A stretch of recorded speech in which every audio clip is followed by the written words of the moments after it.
da ding in ai dong da hasat na gen thina nan lang ki pi zong da moi na zat tam zong da e ho ma ya ku ya hu kom sem sem pi dia ding a thini nga ki pa khom niu ai dong da ta sala man lang ga ga ma zong da ki pa khom niu wa khom pi da dei ni hi jin ta bong phat pa pi wa ku tin ko ban man lang tu ni ki man sa khom ni diu o lọc thì đinh lệ đinh cô dùng kéo thì ngã cái pan những cô lấy pi gì nó chúng cái pan xin được thằng bác để hai bằng cái tế san son đi đất bút trang thật sự bắt hình chú ấy hồ dia cái xe nó để thà hạt lại hin gen thì hệ số biệt thà ấy bằng thì bắt hình là thà bên thấy bộ biểu nó có học lên nó như này hiện tại các bạn mà bắt Pakinin, makuin sule kung sunga dong isay dam ko inahasat mo to jong kantin mitang tu adaw Pakinin hasa lo ba hile Pakinin ibian lo ba hile kanaw ko na ko nang su kanaw dong la lo the sule thilzang chun chun puina mi na daw ko hi aboy isay dam aboy wadinga to ni dai thumbe su mo na nei thelong khi nào này thì bắt thì tấm xe đây quay cũng mà spend em bắt thì các công vậy cho nên cái nào tốt nào mà nói được bốn hôm ngày thì các trang in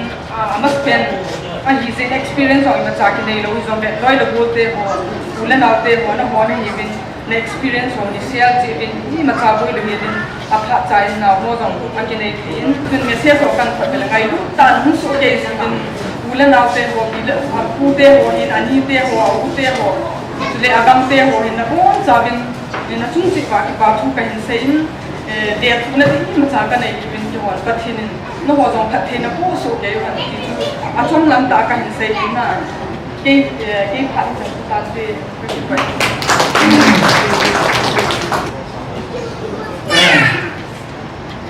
ba de tu bi na sa te se ba na na lai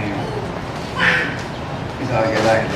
बहुत भी चेचे क्यों लगे का चुपी बस चेचे ही चुपी ने वाला आती मोटा चाहिए कि बात में यदि ना है फोन बहुत जावें जैसे हम गाना कॉपी जो चुन बतु नोने के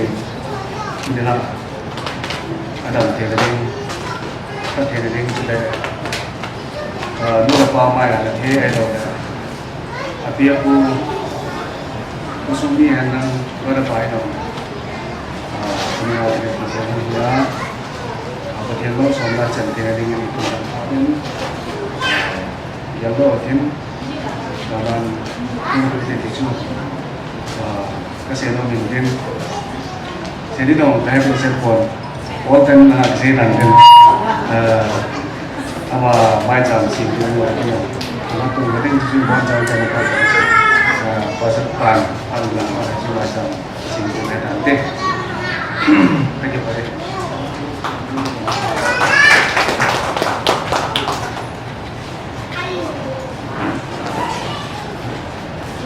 bangsa kita mungkin pun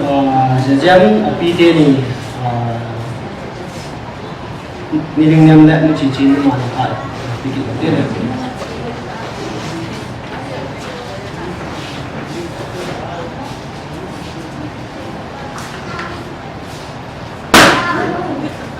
Hallelujah.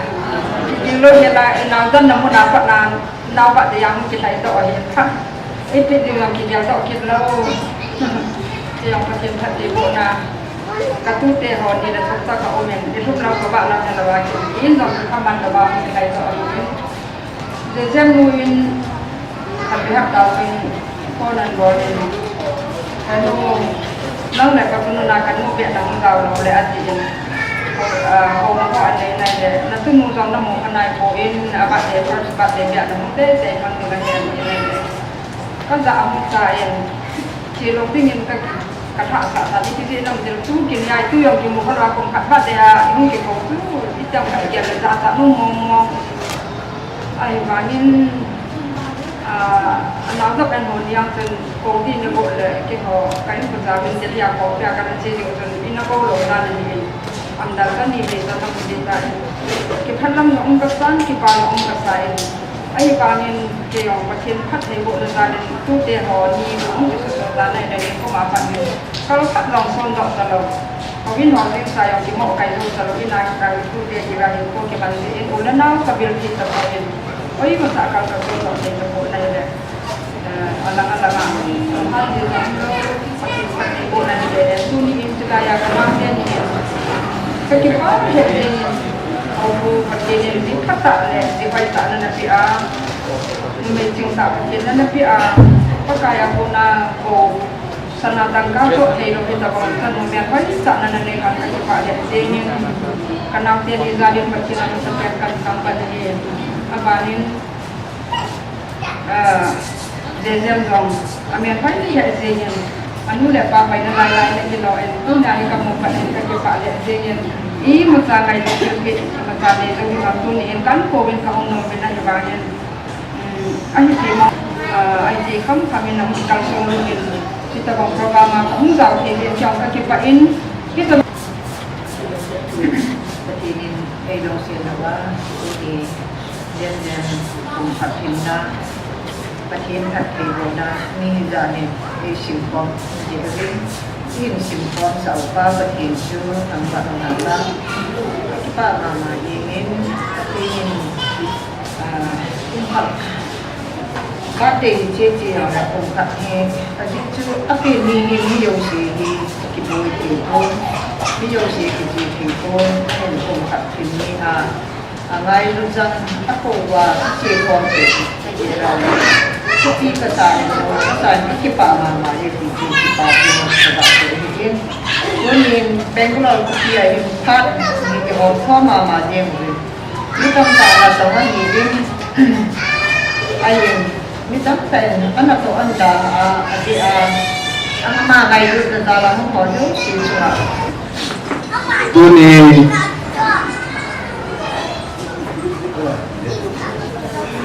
ni pakai pun sim sami le som lagi ala la som tu le anu ko som le khat din kai ma liberal se ko sang hau ki pastoral fellowship of teachers he ti ai ngai zen he papatin tu le ga ti patin ni khat de ka bo ta ni patin ni ga ta ro te Kapag yung pati na nung sin na kasaman to ni bin hohe tinsi ka jarte ni tute ni sungapur hin nang man pati na bol hamin siya he namite masalahin ipatu ka say konti pakai nang matin ka say to konti ki pati ka tangga he tulen kapay yung pati na nung sin na he pin to ki hamin tinsi mau siya he at si sa kung kadam tanan puya tunin katute ni hin kacate ni hin nang ma ang sunga pati bo din na supa hin dia to ona akipa pitinga en kolo ko ho si to tinsi kung pati ki pa ko ba ito na en mo ha ki hanin tu na ang sunga nang hin na sa ni pati bo din ko ka taw ni sila ka pa hin sin pati hin na sen hin kita bunga sa khan to wa nang anu la pa ngai tai bunga kolaya jong ngai ta hang ni sila không cần tiếng rằng là áp vào thì là âm một thì là mình ho anh cô là rất thì là chúng ta đã ai vào để thì là cho họ rất sự đồng hệ năng mà ai bắt bằng là không cần thì nhưng phải thì cũng còn có tàu này thì lẽ lúc này anh sẽ còn cái xin rồi mà họ anh cái họ cái là cô là năng mà họ không là gì về cái gì anh năng mà họ không là gì về thì cái gì này thì cũng còn có tàu này cho lẽ cái họ bỏ đi đây xem video sắp bấm cho mình lo mình có cái được gì bằng này cứ tiền ra tiền thì phải cái cái bằng này thì có cả anh là anh hiện nào thì mình phải thì cũng còn có tao về thì ra cái năng mà một khi này hiện thì là số phải là mỹ tiền là những khó mà là phải thì cũng mình thì cho dấu sự phải thì được có năng mà ăn xuống ăn cho mai trái mò thì năng mà anh thấy là phải thì cũng thì diam dengan karena bagaimana notnya anu lepas dan kepada hejing dengan terkait Yesus Kristus mengucapkan kata ini amin thì có mấy tuần trong đầu ba cần cả nè nó chân nào là ý định đam mà đi quỷ phá cho nên cái chân lu hay ngay riêng ba thì đâm xe là bắt chết cha cái buồn là còn mòn được thì gì nó xong cái thắng vậy cho nên cái kiểm tra sang in mi tâm về mà tụ nia hiến quỳ mà có dùng những phù về rằng là ngay lúc là giờ là nó xuống thì và nó sẽ bắt được những cái dịu đến nó không phải cái bát thu đeo về những cái hình sự chỉ giống là cái bát thu sẽ những tâm biểu mình cái gì nằm trên này King boy in law mà bạn này ini sama ni macam hello mong balik sebab dia mau dia le vì anh cái đồng giang thì họ mò dấu thì cho quỳ mà thì nên phải dấu áp mò ra làm cho cái tay không cái phần câu tuổi mà dấu thì không chỉ đẹp về nhưng mà khi mà mình bảo dấu thì dùng cái bà cô mà dùng cái bà thu cảnh gì cho nên